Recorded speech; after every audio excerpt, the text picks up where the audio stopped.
이 시간 우리가 봉독한 말씀을 가지고 부활신앙을 갖자라는 제목으로 우리 김종수 목사님 나오셔서 말씀 전하겠습니다. 우리 나오실 때 오른손 높이 들고 할렐루야로 환영하겠습니다. 할렐루야.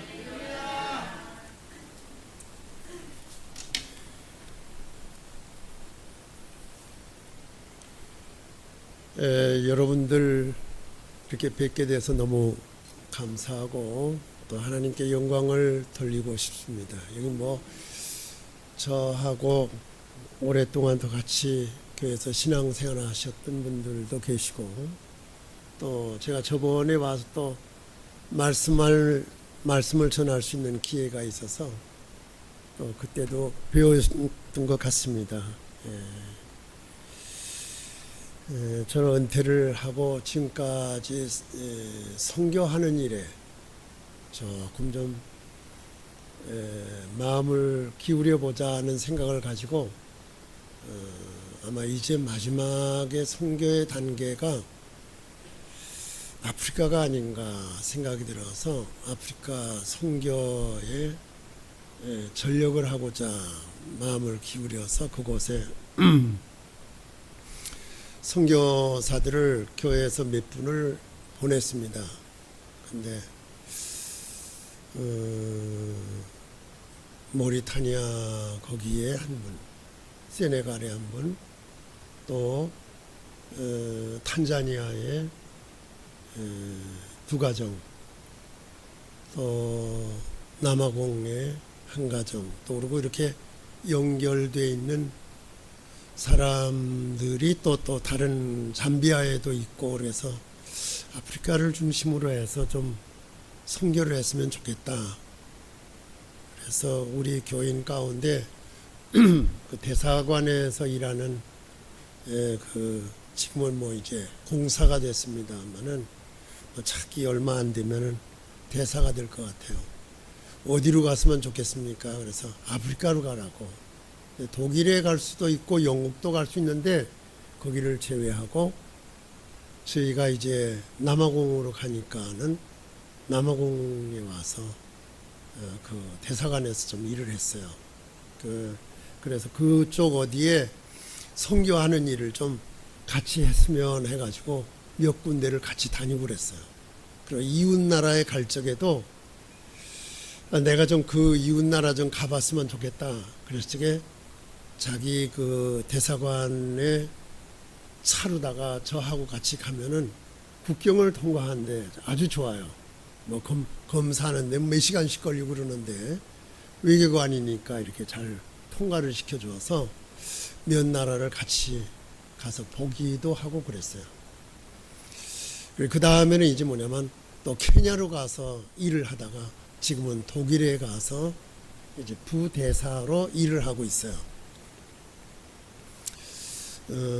그래서 이 아프리카에 전심 전력을 좀 했으면 하고 마음을 기울여서 제가 1월 달에 갔다가 3월 달에 왔어요. 그것도 대통령 선거 때문에 할 수 없이 왔어요. 그렇지 않으면 더 있다 올 텐데 나라가 좀 걱정스러워서 조금 복잡하지만은 서둘러서 왔습니다. 그리고 오늘 설교도 몇 교회가 작년서부터 요청한 교회도 있었고 그런데 연락이 없어요. 그래서 가만히 있으니까 우리 김재용 목사님이 부활주일에 저희 교회 와서 설교 좀 해주세요. 그렇게 해서 이제 저희 사모님이 여기를 그렇게 마음을 기울여서 가고 싶어요. 근데 그냥 또 가면은 부담될 것 같고 그러다가 하나님이 오라고 하는 것 같다. 그래서 그 이웃 교회에서도 오늘 설교해달라고 그러는데 우리가 선약이 되어 있다고 그러고서는 오늘 여기 왔습니다. 여러분들 배워서 너무 감사하고 기쁜 것 뿐입니다. 하나님의 은혜가 여러분들 가운데 더욱 함께 하시기를 바랍니다. 오늘 본문에 있는 말씀을 가지고 부활신앙을 갖자 이렇게 제목을 삼아 봤습니다.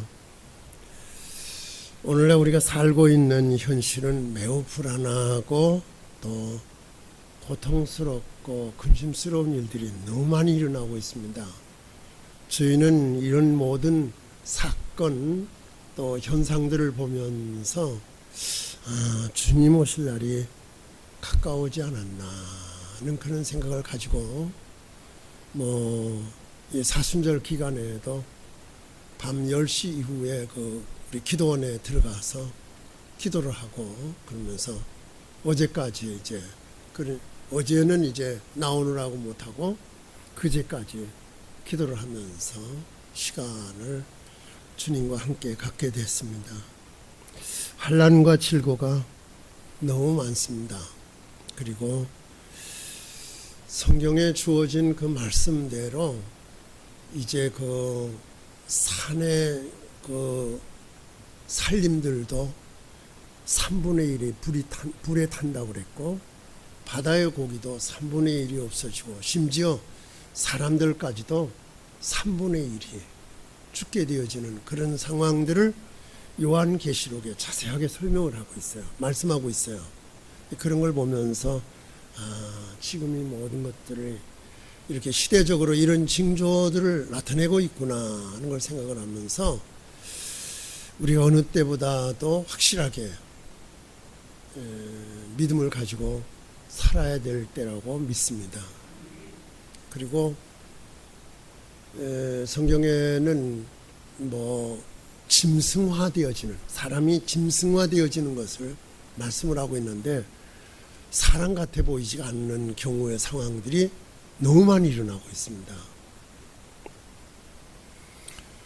저도 나이가 이제 작년에 우리 아이들이 팔순이라고 잔치를 해줬어요. 그러니까 나이가 대충 그렇게 되는 거죠. 그래서 이렇게 글자도 만들어 가지고 해가지고 해줘서 그 나이를 그렇게 먹었나 이렇게 생각을 하고 저는 지금도 그런 나이에 대한 의식이 없어요.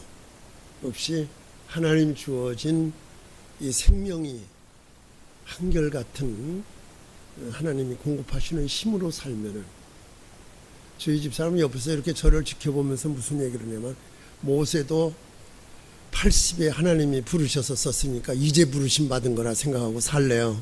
알았다고 이제 이렇게 얘기를 하는데 어떻든 우리가 지금 처한 현실과 저희가 또 살아가는 나이나 모든 환경들을 이렇게 생각해 볼 적에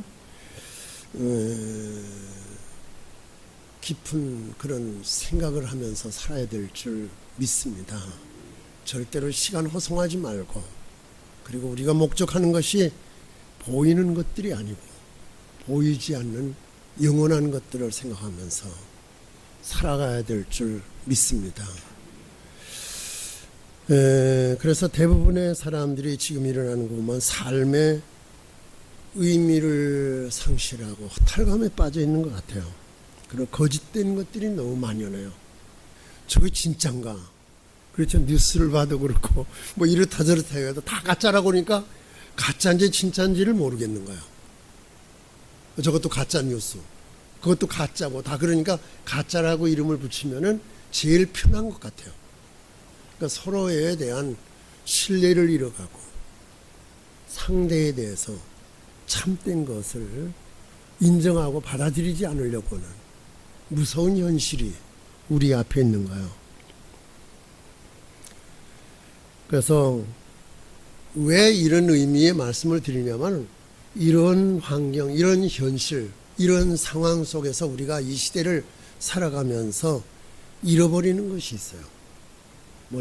감사도 잃어버리고 찬양도 잃어버리고 기쁨도 잃어버리고 평안도 없고 그리고 불안과 두려움과 그리고 모든 것들은 우리 자신에게 굉장히 압박감으로 와닿는 그런 요소들을 가지고 살아가고 있어요.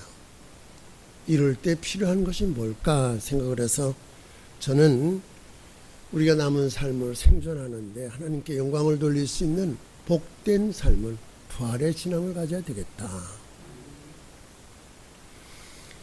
우리가 앞으로 주어지는 그런 시대나 우리들이 살아가는 현실이나 또 우리의 주어진 삶의 모든 가치를 헤아려 볼 적에 이 부활의 신앙만이 우리를 부지할 수 있는, 살아갈 수 있는, 더욱 하나님과 가까이 하면서 살 수 있는 복된 요소라고 생각이 되어집니다. 그래서 오늘 말씀 가운데도 보면은 27절에 믿음이 없는 자가 되지 말고 믿는 자가 되라. 또 그리고 29절에도 보면은 너는 나를 본고로 믿느냐?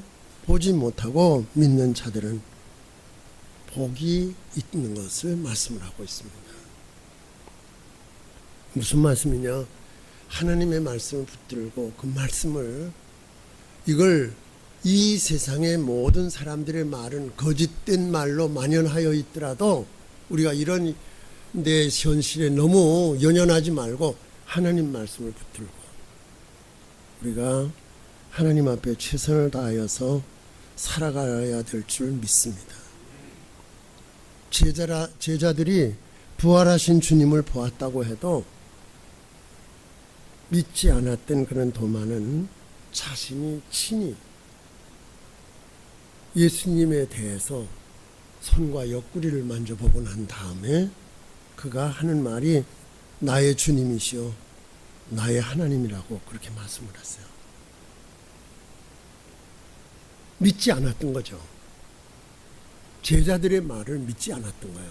자기 동료들의 말을 믿지 않았고 또한 예수님께서 친히 뭐냐면은 자신의 생존 시에도 나는 부활이요 생명이니 나를 믿는 자는 죽어도 살겠고 나를 살아서 믿는 자는 영원히 죽지 아니하라고 말씀을 하여 주셨는데도 그걸 믿지 않았던 것입니다. 이 믿지 않는 하나님의 말씀의 진리에 믿지 않는 그런 상황들은 우리 자신을 허탈감에 빠지게 하고 많은 주변 상황들에 대해서 불안하고 두렵고 또 몰려오는 그 무서움을 감당하기가 어렵습니다. 심지어 뭐냐면 죽음이라는 자체가 얼마나 힘이 있는지를 아세요? 사실은 실제하지 않는데도 이것이 어둠의 세력이 이용을 해서 우리에게 위협을 할 적에 그 죽음 앞에 발발 떠는 그런 것들을 참 저는 많이 목회하면서 봤습니다. 절대로 두려워하지 마시고 주님이 당신 곁에 계시고 당신의 생명은 주님의 것이며 주님이 당신을 사랑하셔서 죽음을 이기시고 우리의 죽음을 다 담당하셨습니다. 이렇게 말씀을 해 주었습니다. 어제도 저는 이제 그 평상에 있는 우리 남궁권사라고 이제 교회에서 수년 동안을 그 교회 차량을 운전하면서 한 사람입니다. 근데 뭐 굉장히 그 어려운 상황에서 고생을 하는 거야. 의식도 나왔다 들어갔다 하고 그래서 가보려면 PCR 검사를 미리 맞고 검사를 받고 그러고서 가서 봐야 되기 때문에 그 검사를 다 받고 부부가 그러고서 가서 보았습니다. 보면서 그냥 흑흑흑 그리고 어쩔 줄을 몰라하는 거야. 우느라고. 그래서 제가 붙들고 그렇게 말을 했어요. 영원한 생명 있는 걸 믿으라고. 그리고 하나님을 의지하고 마음에 평안을 가지라고. 그러면서 위에서 기도를 해 주었습니다. 오늘날 많은 사람들이 천국이나 지옥을 믿지 않을 뿐만 아니라 부활이라는 이 자체도 믿지 않는 거야. 이게 보통 심각한 거 아닌 거야. 어떻게 사람이 죽었다 사느냐? 여러분들이 순간적으로 믿으려 하지 말고 변치 않고 믿고 내 생명은 누구도 건드릴 수 없다는 것을 믿으셔야 됩니다. 주님이 주신 생명이요 주님의 것이요 주님이 어찌하시지 않는 걸 누구도 어찌할 수가 없습니다. 저는 죽음을 그 세력이 얼마나 그 무섭다는 것을 한번 제가 청년 시절에 그런 것을 체험을 할 수가 있었습니다.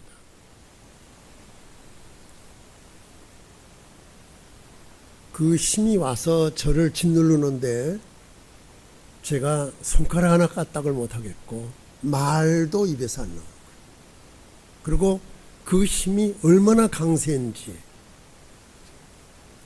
제 의식으로는 아무것도 할 수가 없는 거예요.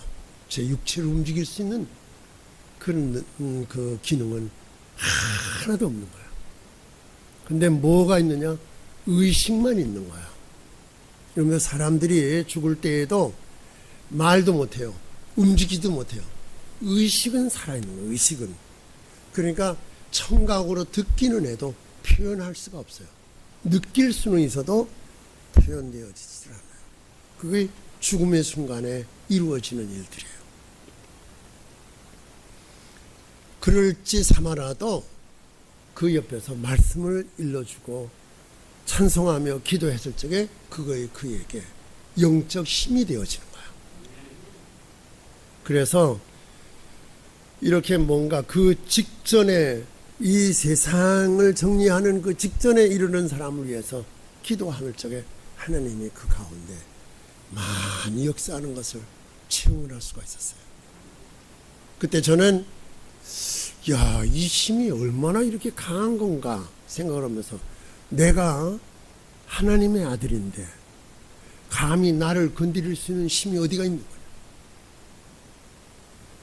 그래서 제가 웃으면서 내가 하나님의 아들인데 네가 도대체 뭔데 나를 사로잡으며 이렇게 위협을 하는가. 제가 웃었어요. 웃는 건 의식 속에서 웃을 수 있죠, 얼마든지. 그랬더니 그게 다 풀어지는 거예요. 그 힘이 싹 풀어지면서 제 손이고 발이고 움직일 수 있는 기능이 그때 나타나는 거예요. 그러더니 그 검은 세력이 다 물러가는 거예요. 얼마나 기쁜지. 이게 별것 아닌 힘인데 이 힘이 나를 위협했구나. 저는 그때 은혜를 받고 교회에서 회사 갔다 와서는 교회에서 기도하다 거기서 자는 거예요. 그 일 몇 년 동안을 그렇게 했어요. 목회하기 전이죠. 근데 그때 그런 체험을 할 수 있었던 거예요. 그래서 죽음이라는 것이 그렇게 대단한 가치가 없다는 것을 깨닫게 되어졌어요. 우리가 믿음을 가졌을 적에, 믿음을 가지고 살 적에 볼 수 없는 걸 볼 수 있고 들 수 없는 걸 들으면서 알게 되어져요. 바람은 볼 수가 없어요. 세차게 불어도 보이는 게 아니에요. 바람은 흔들림과 소리를 통해서는 우리가 의식할 수 있어도, 또 그리고 빛이라는 거는 훤한 걸 통해서 볼 수는 있어도 들을 수는 없는 거예요. 이런 부활이니 신앙적인 요소는 믿음을 가져야 알 수가 있는 거예요. 이걸 우리가 의식으로서 우리들의 이 어떤 그런 작용으로서 그것을 가지려고는 과학적인 힘으로 그것이 증명이 되어지는 것이 아니에요. 믿음의 세계는 믿음이 있어야 알 수 있고 확신을 가질 수 있습니다. 그런 모든 것들을 우리가 아멘하며 수용할 수가 있는 거예요. 그래서 성경에는 그래서 하나님이 믿음이 있는 걸 기뻐하시는 거예요. 여러분들이 하나님 앞에 간절히 기도해서 믿음을 가지셔야 돼요. 이 믿음은 하나님이 우리에게 선물로 주신 것이지 내가 믿습니다 해서 주어지는 것이 아니에요. 오늘날 보니까 가짜가 많아요. 진짜 신앙적인 세계에 가짜가 많은 거예요. 주여 주여 하는데 성경에 보니까 네가 주여 주여고 나를 부를지라도 나는 너를 전혀 모르겠다는 거예요. 우리가 진짜 신앙을 가지고 살아가야 될 줄 믿습니다. 그래서 이 부활이라는 건 기독교의 복음의 핵심이라고 그렇게 말을 해요. 그리고 신앙의 중심이 되어지는 거예요. 저는 이렇게 그 청년 시절의 은혜를 성령을 충만히 받은 거죠. 그때로 얘기를 하면은.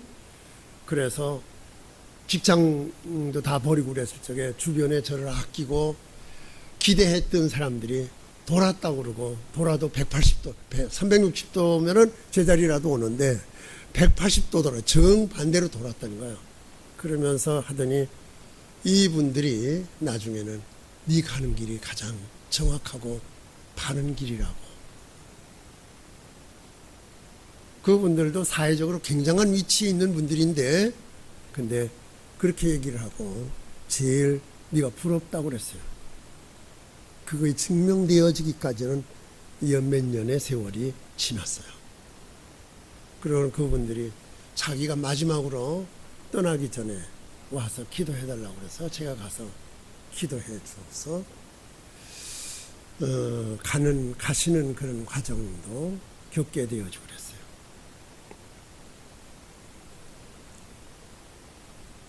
예수님께서는 우리들의 죄와 우리의 모든 겪어야 하는 이 죽음을 친히 담당하시고 이기신 거야. 그러니까 이거를 알게 되어졌을 적에는 두렵지가 않고, 저희 어머니가 어떤 분이냐 할 것 같으면은 뭐 몇 분이 안 되니까 그냥 우리 식구처럼 생각을 하고 제가 마음 놓고 그냥 별 얘기를 다 하는 거예요. 제가 그렇게 설교를 하질 않는데 이 오늘 장로님도 너무 기도를 은혜스럽게 해주셔서 제가 좀 쓸데없는 얘기 같지만은 말씀을 좀 드리는 거예요. 제 어머니는 날만 저물면은 밖을 못 나가요. 무서워서.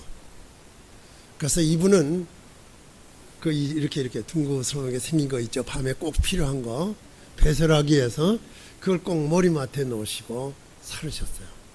그런데 젊었을 때부터 이분이 은혜 받고 난 다음에는 밤중이거나 새벽이고 상관이 없어요. 그리고 그 다음서부터는 밤이고 새벽이고 교회를 다니면서 그렇게 열심히 기도 생활을 하셨어요. 또 하나는 이분은 뭐냐면은 이 죽음이라는 자체를 얼마나 무서워했는지 몰라요. 그런데 그 동네 사람들이 수천을 하면 그 시신을 다 끝마무리를 이분이 혼자서 다 해줘요. 그리고 귀신 들린 사람이 있으면 전업이 생긴 거예요. 그런 식으로 살으셨어요. 은사가 많이 역사하고. 이런 힘이 어디서 왔느냐? 하나님께로부터 온 거예요. 저는 옆에서 그걸 볼 적에 밤에면 젊은 엄마가 밖에도 못 나오고 무서워하던 저 엄마가 그렇게 살아가는 그 모습이, 그리고 하루에 한 끼밖에 못 잤어요. 그것도 억지로 드시는데 소화할 능력이 없어요. 그분이 95세까지 살으셨어요. 좀 적은 것 같아요. 그걸 가실 적에는 조용히 아무도 모르게 방에서 주무시다 가셨어요. 나는 주변에서 그런 상황들을 제 눈으로 직접적으로 목격하니까 좋은 모습으로 살다 가셨다, 그렇게 생각이 들어요.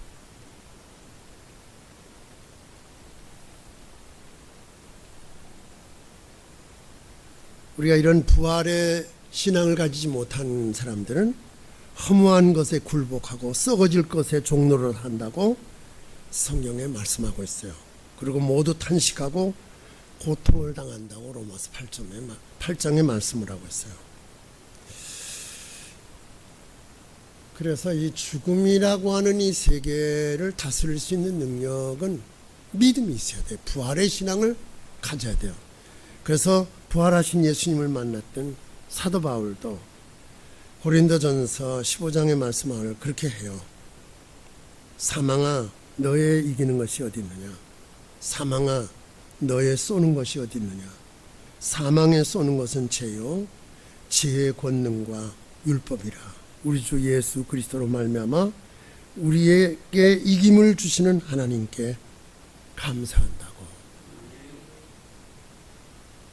그래서 이렇게 죽음을 앞에 놓고 막 그 떠나기 직전에 있는 분들을 이렇게 돌아볼 적에 이놈들이 좀 위협을 하거든요. 어둠의 세력이 나타나서 위협을 할 때가 있어요. 저희 장인어른이 저희하고 같이 살다가 소천하셨는데, 근데 막 떠나려고 그러니까 주변에서 벌써 막 울음이 터지면서 이상하게 그 분위기를 만들어요. 가만히 계시라고. 그것인데 그때 하나님이 그 영혼을 천사들에게 받들려서 가시는 거예요. 그런 광경들을 이렇게 목격해 볼 적에 우리는 분명히 우리는 죽음이라는 이 세력에 지배를 당하거나 그에게 이끌려서 사는 존재가 아니라 접근할 수도 없고 그에게 지배나 다스림을 받을 수 없는 존재가 우리예요. 그거는 지나가는 뜬구름처럼 지나가는 것뿐이지 절대로 우리를 위협할 수가 없어요.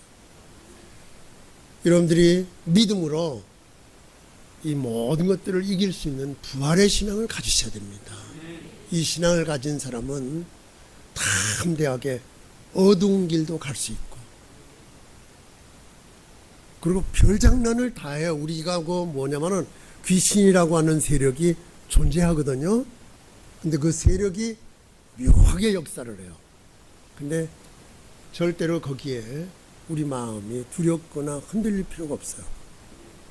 담대하게 맞서서 그들을 대적하여 승리해야 될 줄 믿습니다. 그래서 예수님 부활했다는 것 자체를 사실은 보기 전에는, 부활하신 예수님을 보기 전에는 보았다고 하는 말들을 허탄한 얘기로 들었어요. 오늘도 우리가 부활하신 예수님을 만나지 못하고 참된 부활의 신앙을 가지지 못한 사람은 이런 요소들을 다 허탄한 것으로 여길 수 있습니다. 더더욱 제가 왜 시대적인 얘기, 환경을 말씀하느냐? 우리가 감당하기 어렵도록 연약한 거야. 우리 인간이 얼마나 연약한 존재인지 몰라요. 하나님 주시는 믿음으로 살아야 되고, 주님이 우리를 보호하고 지켜야 되고, 주님이 같이 해줘야 돼요. 그래서 천군 천사들을 동원해서 우리 주변을 진치고 보호하여 주시는 거예요. 우리는 우리의 자력으로, 우리의 힘으로, 우리의 의지로 이 세상을 이기며 살아가고 있다고 자부할 수 없어요. 지금까지 사는 것도 믿음이요, 앞으로도 살아가는 것도 믿음 없이는 살 수가 없어요. 그래서 이런 믿음을 가져야 돼요. 미국의 16대 대통령을 지낸 에브라함 링컨이 자꾸 선거에 수차례 나가서 다 떨어지는 거예요. 예를 들면 시의원, 도지사, 이런 의원들 여러 번 떨어졌을 적에 친구들이 저러다 링컨은 자살할 것이라고 그렇게 얘기를 했어요. 근데 그는 재기하고 대통령이 됐어요. 결국은 그가 그렇게 말을 했어요. 나는 성경을 읽고 그 속에서 죽음에서 부활하신 예수님을 만났다고 했어요. 그러니까 그가 재기할 수 있었고 힘있게 도전하면서 결국은 그런 위치에까지 이를 수 있는 용기와 힘이 있었다고 믿습니다. 오늘 우리가 이런 부활의 신앙을 가지지 못하면은 아마 이 시대를 이겨나가기가 어려울 거예요. 여러분들은 꼭 부활의 신앙을 가지시기를 바랍니다. 성경에는 이 부활의 신앙을 가진 사람에게는 평안이 있는 걸 말씀을 하고 있어요. 우리가 찬송을 그렇게 불러요. 악한 자의 파도가 많으나 우리 마음은 늘 편하다. 지금 와서 예배드리는 순간이 편하네요? 여기만 있었으면 좋겠어요? 그러면 아무 일도 안 돼요. 아무 가치가 없어요. 제자들은 예수님이 십자가에 못 박혀 죽으신 후에 그들은 그 불안과 공포와 두려움과 절망 속에 문을 닫고 떨고 있었어요. 그 속에 예수님이 부활하셔서 그들 가운데 나타나셔서 너에게 평강이 있을지어다. 오늘 19절과 21절, 26절에 그런 말씀들을 줘요. 우리가 이 세상에서 환난과 질고와 고통과 갖가지를 또 병들어서 연약할 때, 실패할 때, 뭐 가지가지 경우를 또 억울한 일, 위험한 일들을 당할 적에 우리는 평안을 잃어버리기가 쉽고, 그런 가운데도 평안한 사람이 흔치 않아요.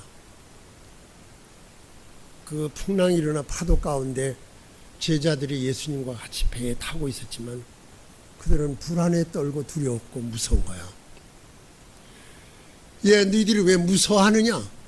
내가 있는데도 왜 무서워? 믿음이 없고 하나님이 주시는 그런 능력을 힘입어 살지 않으면 예수님 계신 걸 모르는 거예요. 여러분, 주님이 어디 계세요? 앞만 둘러봐도 안 계시죠? 근데 성경에는 주님은 우리 안에 계시겠다는 거야. 우리 안에 계시겠다는 걸 주변을 찾으니 주변이 보입니까?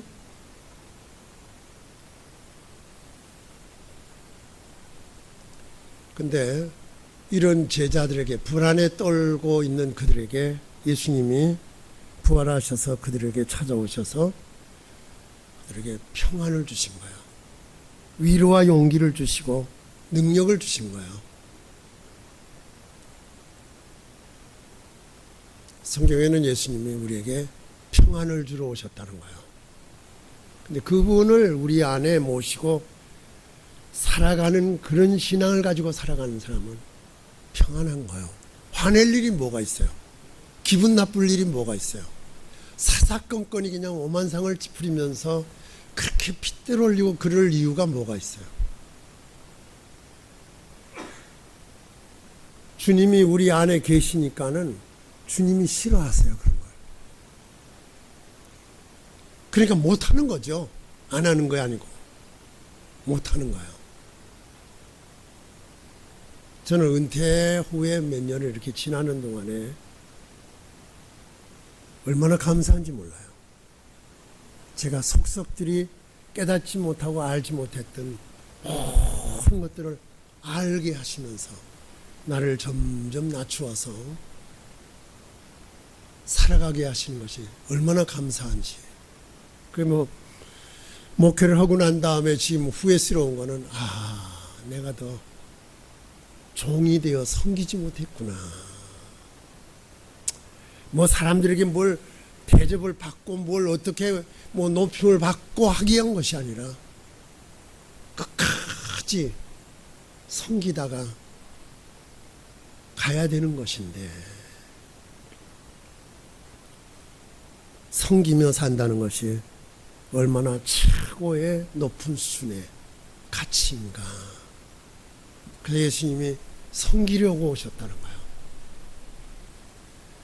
여러분들 연세 좀 드신 분들은 내가 그래도 이만큼 어른인데 이러지 말고, 저도 어른이거든요.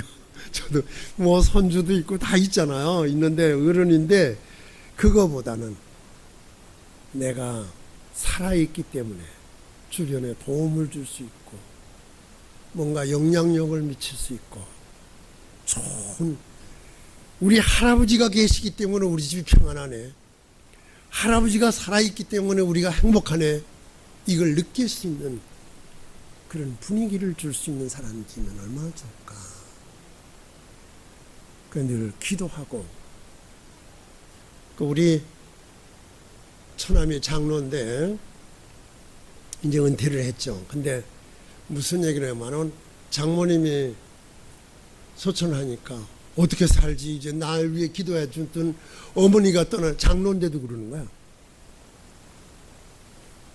그러니까 지금 누구 의지하고 살았어요? 엄마 의지하고, 어머니 의지하고 사는 거지. 어머니가 떠나니까 이제는 나를 위해 기도해 줄 사람도 없고, 이런 내가 누구를 통해서 뭘 받으며 사는 것이 그거의 기쁨이요 능력이요 힘으로 여기지 말고 내가 단 며칠 살더라도 많은 사람들에게 정말 끝까지 남은 것을 다 쏟아붓고 죽어도 부족해서 더 주고 싶은 마음만 가득하여 살다가 가는 거, 그게 멋있는 거예요. 그런 사람은 평안한 거예요. 얼마나 우리는 너무 많아요. 우린 기도해요. 하나님, 저에게 주신 것이 이렇게 많은 거를 어떻게 벗어주고 가다가 저걸 다 쏟아부어 주고 가나. 그거에 속되는 표현으로 고민이에요. 감사하죠. 그러니까 얼마나 하루에도 몇 번씩 둘이 앉으면은 너무 감사하다. 하나님 너무 감사해요. 감사하지 여보.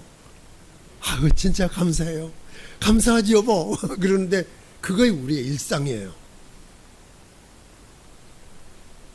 그래서 저는 늙기에 사는 것이 아니라 이 평안을 함께 나누고 싶어서 사는 거예요. 하나님이 가지가지 기적을 이루는데 놀라운 일들을 이루세요. 상상을 초월하는 일들을 이렇게 일궈내시는 걸 보면서 그때보다도, 목회할 때 그때보다도, 그 전에 은혜 받고 그냥 충천할 때보다도 지금은 뭐냐면 무르익은 것 같아요. 건방진 소리 하는 것 같아서 더 이상은 하고 싶지 않아요. 우리 스스로가 그저 고백으로 내 안에 간직하고 사는 거지 생각을 하고 하루하루 살아가는 그 삶이 은혜롭고 복되고 감사하고 평안한 거야. 이런 부활의 신앙을 가진 사람은 평안한 겁니다. 자신도 평안하고 주변도 평안하게 하고 모두에게 평안하게끔 하는 거예요. 우리가 아프리카를 1월 달에 갔다가 3월에 왔더니 그 옆에 있는 교회에서 그런 말을 해요. 뭐라고 얘기를 하냐면은, 목사님, 아프리카 간 사이에 이렇게 교회가 그렇게 빈자리가 많고 허전할 수가 없다는 거예요. 그런가? 그걸 느끼는 거예요, 사람들이.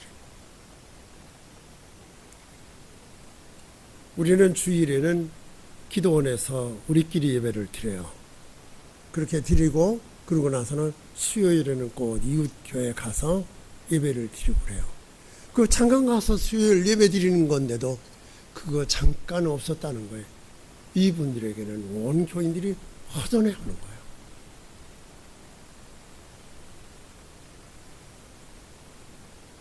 우리가 그런 마음 가지고 살 수 있는 평안의 사람이 되시기를 바라요. 이 부활의 신앙을 가지고 살아가는 사람은 이런 영향력을 미칠 수 있는 줄 믿습니다. 그래서 사망이 두렵지가 않은 거예요. 죽음이 두렵지가 않은 거예요. 병고가 두렵지가 않은 거예요. 어떤 상황들이 일어나는 것들이 두렵지가 않은 거예요.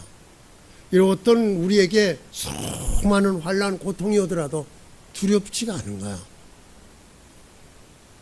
저는 그렇게 생각을 하고 살아가요. 뭐냐면 내게 어려움이 많다, 어려움이 크다, 많으면 많은 만큼, 크면 큰 만큼 하나님이 앞으로 나를 통해서 그것만큼 큰 역사를 이루겠다고 하는 하나님의 뜻이, 목적이 있기 때문에 우리를 그런 과정을 거쳐가게 하는 거예요.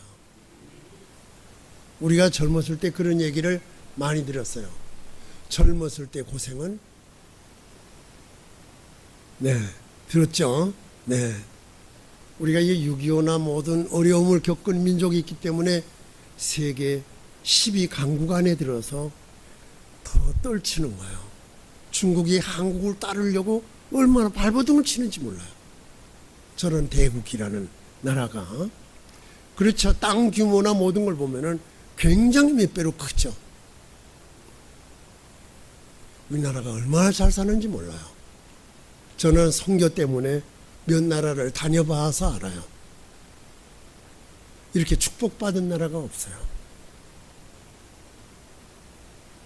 우리가 얼마나 비참하게 살았는데, 저는 6.25나 뭐 다 겪은 사람이에요.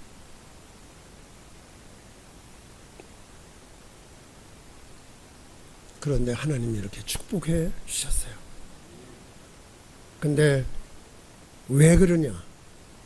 그 어려움을 통해서 하나님을 원망하고 하나님을 향해서 하늘을 향해서 손짓 발짓 한 것이 아니라 하나님의 이름을, 거룩한 이름을 부르면서 부르짖고 간구하고 기도하는 민족이었어요. 그래서 하나님이 우리에게 거룩한 영을 부어준 거예요. 그러면서 뭐 하느냐? 복음의 증인으로 세운 거예요.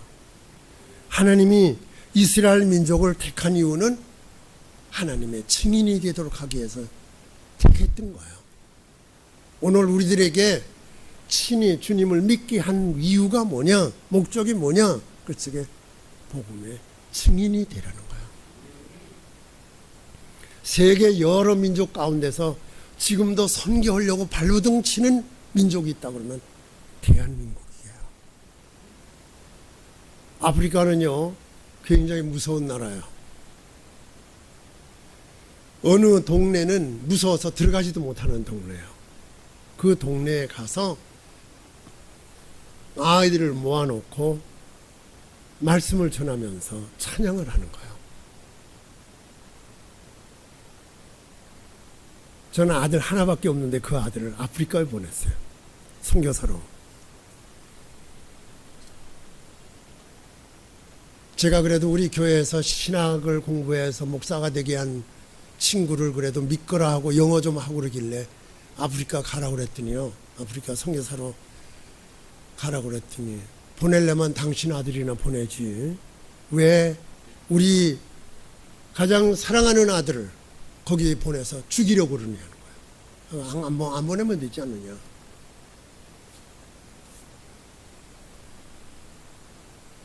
그래서 제가 얼마나 욕을 먹었는지 몰라요. 그 아들 그리 가라고 그랬다가 여기 김재용 목사님도 신학을 하라고 그래가지고 제가 부담을 느껴요.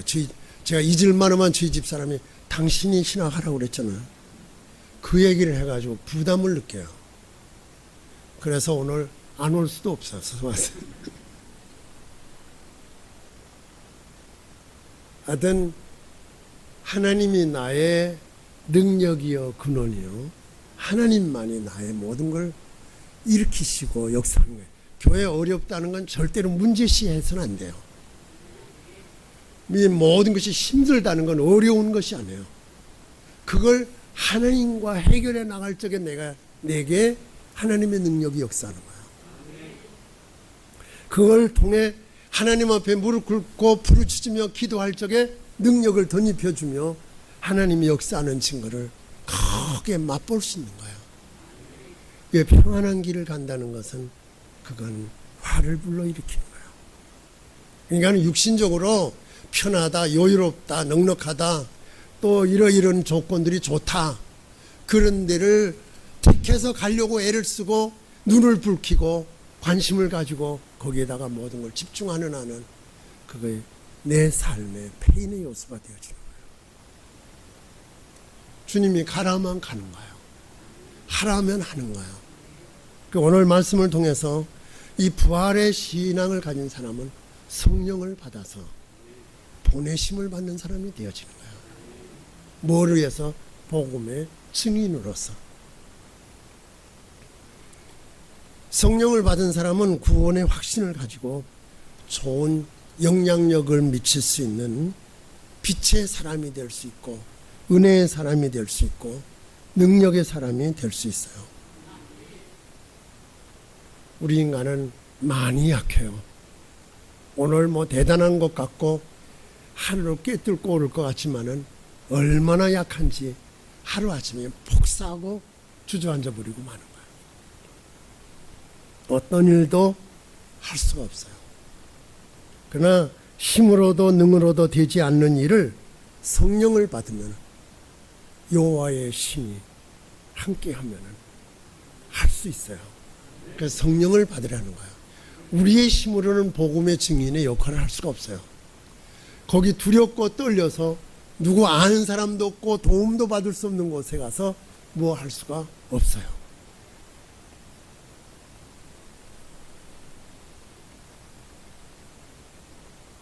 그래서 이런 일들은 뭐 하느냐 같으면은 하나님이 주시는 능력을 덧입혀줬을 때 가능한 거예요. 그래서 누가복음 24장 49절에 보면은 예수님이 제자들에게 그런 말씀을 해요. 너희는 이 성을 떠나지 말고 능력을 입히울 때까지 이 성에 머물라고 말씀을 해요. 하나님은 우리에게 능력을 부어주셔서 일을 해요. 능력을 입혀서 일을 하는 거예요. 이 부활의 능력도 이런 신앙을 가진 사람들에게, 부활의 신앙을 가진 사람들에게 성령을 통해서 이 능력을 입혀서 하게 하는 거예요.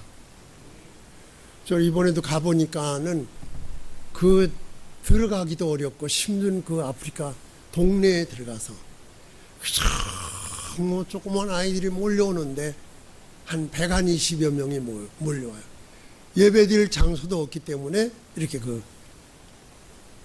마당에서 얼마나 따가운지 몰라요. 거기다가 이렇게 천으로다가 빛만 가려놓고 예배를 드리는데 그 아프리카에 지금 코로나로 뭐한데 얘들은 뭐 다닥다닥 할 수 없이 뭐냐면 마스크 하나씩 줘요.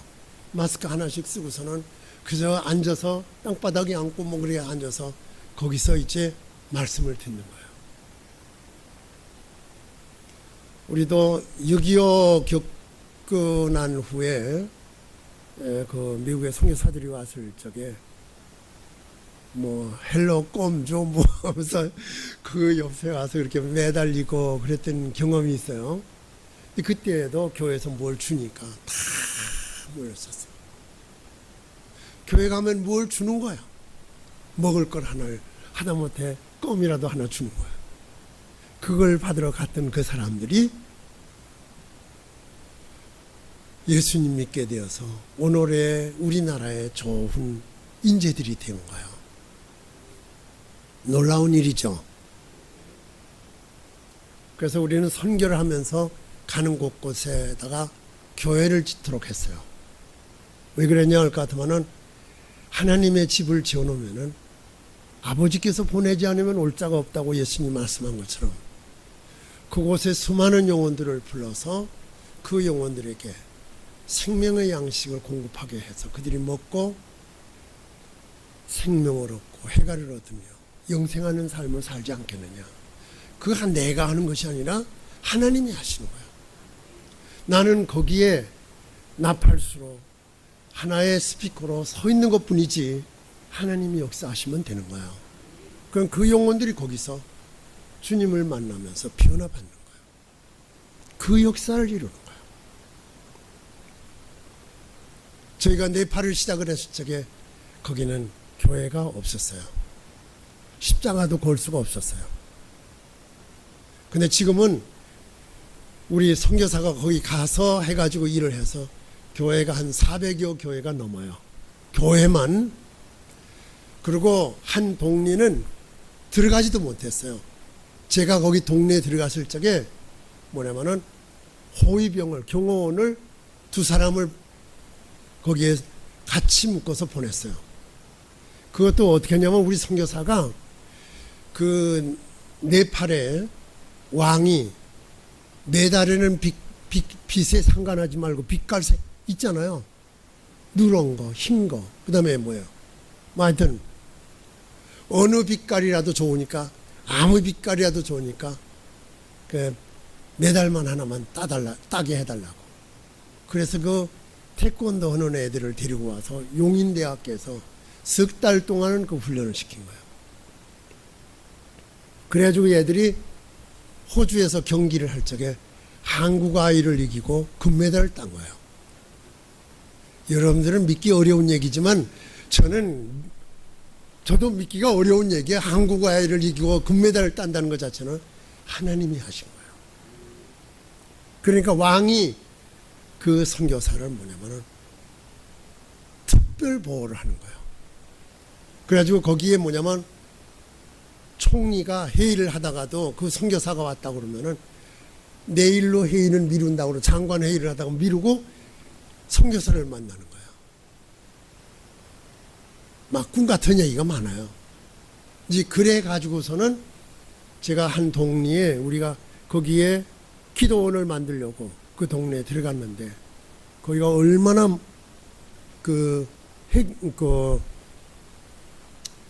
뭐지? 힌두교의 성지예요. 여기 못 들어가게 하는 거예요. 들어갔다만 기독교인이라는 걸 알면은 돌로 맞아 죽는 거예요. 그래서 경호원을 둘을 따라서 거기 들어보냈던데요. 근데 거기에가 기도원도 세워지고 지금은 교회가 멋있게 세워졌는데 거기 집사가 셋이 세웠는데 집사집을 가면은 2층 3층을 했는데 가운데 십자가를 빨갛게 이렇게 해서 교회 모양 지어진 지는 집사네 집이에요. 그리고 힌두교에서 그렇게 유명하게 앞장서서 대단하게 굴던 사람들 두 사람이 있었는데 한 사람은 거기 그 독리에서 해가지고 참수를 당해 죽고 한 사람은 죽지 않으려고 싱가포르로 도망갔다가 목사가 돼서 돌아왔어요. 그래서 거기다 교회를 세운 거예요. 그러니까 하나님이 하시는 일은 우리가 했다고 그러면 안 돼요. 하나님이 하시는 일은 너무 놀라워요. 성경에 보면 그냥 내가 이렇게 해줄 테니까 가라 그랬지만은 실제적으로 그게 내가 한 것이 아니라 가게 한 것도 하나님이요. 하신 것도 하나님이 하세요. 자, 성경에 보면은 사도행전 1장 8절에도 보면은 우리가 뭐냐면 땅끝까지 이르러서 증인이 되라는 거예요. 증인이. 여러분들 믿게 한 이유는 구원받도록 그거로 끝나질 않아요. 하나님이 원하시는 것은 우리의 신앙의 끝은 증인으로 살다 끝나는 거예요. 이걸 못하는 거예요. 이걸 이어가지 못하면 그 신앙은 중간에서 약화되어지고 말아요. 육신에 사로잡혀서 육신의 안일과 평안을 위해서 살다 끝나버리고 말아요. 신앙은 성경에도 보면 끝까지 믿는 자가 구원을 받는다는 거예요. 그렇게 일러주고 있어요. 끝까지 믿는 사람. 부활의 신앙을 가지고 살아가는 사람은 끝까지 믿음을 지키면서 살 수 있는 줄 믿습니다. 자, 정리를 해봐요. 자, 믿음을 가져야 된다는 거. 예, 부활의 신앙을 갖는 것은 우리에게 믿음을 끝까지 견고하게 가질 수 있는 거. 이 믿음은요, 나중에 가다가 져버릴 수 있어요. 그렇게 잘 믿던 사람들이 이상한 사람으로 헷가닥 변하는 것도 많이 봐요. 믿음은 또 자라는 거예요. 그래서 어디까지 자라냐? 그리스도의 장성한 분량에 이르도록 자라야 되는 거예요. 지금 뭐 내가 젊었을 때 이렇게 해서 그 소용없는 거예요. 소용없는 건 아니지만 그 신앙 가지고 자랑해봤자 가치를 발휘하는 거 아니에요. 신앙은 자라야 돼요. 제가 여러분들에게 거듭 말씀을 드렸는데 왜 지금도 이렇게 평안하게 살아가느냐? 주님이 함께 하기 때문에. 그래서 주님은 부활하신 신앙을 가진 사람은, 부활의 신앙을 가진 사람은 평안함이 있어요. 복음의 증인이 되어져요. 이 세 가지를 꼭 잊지 말고 살아서 이 시대의 모든 것들은 새롭게 되어지는 것이 아니라 뒤집혀지는 거예요. 다 뒤집혀지고 바뀌어지고. 앞으로 코로나가 문제가 아니에요. 저는 그렇게 생각을 해요. 코로나가 문제가 아니고 뭐 이렇게 자꾸 강원도에서 산불이 나요. 이렇게 묘하게. 그렇죠. 났다 하면 뭐 여의도의 몇 배. 왜 여의도가 기준인지. 그게 꼭 뭐냐 자막대기 모양 생각을 해요. 여의도의 몇 배. 축구장의 몇 배. 뭐 이렇게 아주 기준이 있어요. 보니까 이런 일이 이상한 일이 아니에요. 앞으로 일어나는 일, 이런 데에 대해서 주님이 오시고 있다는 걸 우리에게 경고로 알려주고 있다고 하는 걸 기억하면서 여러분들이 부활의 신앙을 가지고 꼭 승리하고 더욱 풍성한 열매 맺으시기를 주님의 이름으로 축원을 드립니다. 걸어가신 하나님 감사합니다. 저희들을 극진히 사랑하시며 풍성한 은혜 가운데서 날마다 승리하고 또 열매 맺어 갈 수 있도록 우리의 주어진 삶이 복음의 증인으로서의 부활의 신앙을 가지고 살아가게 복을 더하여 주시옵소서. 우리 주님 예수 그리스도 이름으로 기도합나이다.